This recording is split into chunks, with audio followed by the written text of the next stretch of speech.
Hero की body दमदार होनी चाहिए, ये तो हमेशा से ही चलता आया है, चाहे वो हीरो हो या विलन। फिटनेस एक एक्टर के लिए बहुत जरूरी मानी जाती है।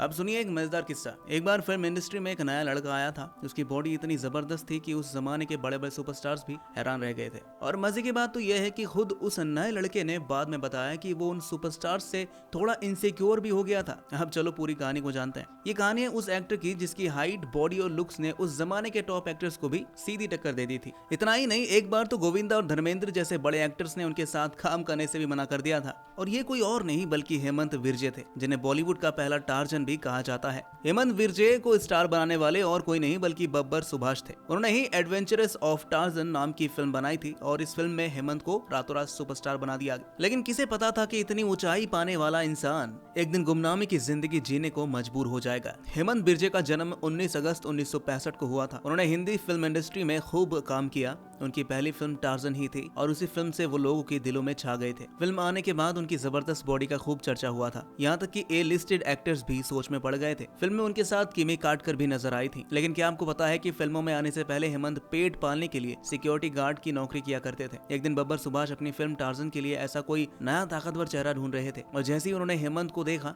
तो फैसला कर लिया कि यही मेरा टार्जन है। फिर हेमंत को कास्ट किया गया और महीनों की ट्रेनिंग के बाद टार्जन को फिल्मी पर्दे पर उतारा गया। बॉलीवुड में हेमंत विर्जे को सबसे ज्यादा देखा गया मिथुन चक्रवर्ती की फिल्मों में। मिथुन दा के साथ उन्होंने सबसे ज्यादा फिल्में की। टार्जन के बाद वो वीराना, कमांडो, मार धाड़, 5 फौलादी तहखाना, मर्दानगी, लश्कर, सिंदूर और बंदूक, मुकद्दर, मां कसम, टीम द फोर्स और गर्व जैसी फिल्मों में भी नजर आए। हेमंत विर्जे की आखिरी फिल्म 2023 में आई थी। नाम था सूर्या। ये एक मराठी भाषा की एक्शन ड्रामा फिल्म थी और हेमंत की पहली मराठी फिल्म भी बनी। इसे ए फिल्म्स ने डिस्ट्रीब्यूट किया था। एक इंटरव्यू में हेमंत विर्जे ने खुद बताया था कि 1980 के दौर में जब वो बहुत फेमस हुआ करते थे तो बहुत सारे हीरो उनसे इनसिक्योर हो गए थे। यहाँ तक कि गोविंदा और धर्मेंद्र ने उनके साथ काम करने से इनकार कर दिया था। इस वजह से उनके हाथ से कई फिल्में निकल गई। उस टाइम पर सिर्फ एक ही स्टार था जो उनके साथ खड़ा रहा और वो थे मिथुन चक्रवर्ती। मिथुन दा ने उन्हें भाई जैसा माना और दोनों ने मिलकर करीब 20 फिल्में की। दोस्तों, ऐसी बॉलीवुड न्यूज से अपडेट रहने के लिए वाहियात टॉक को सब्सक्राइब जरूर कर लीजिएगा।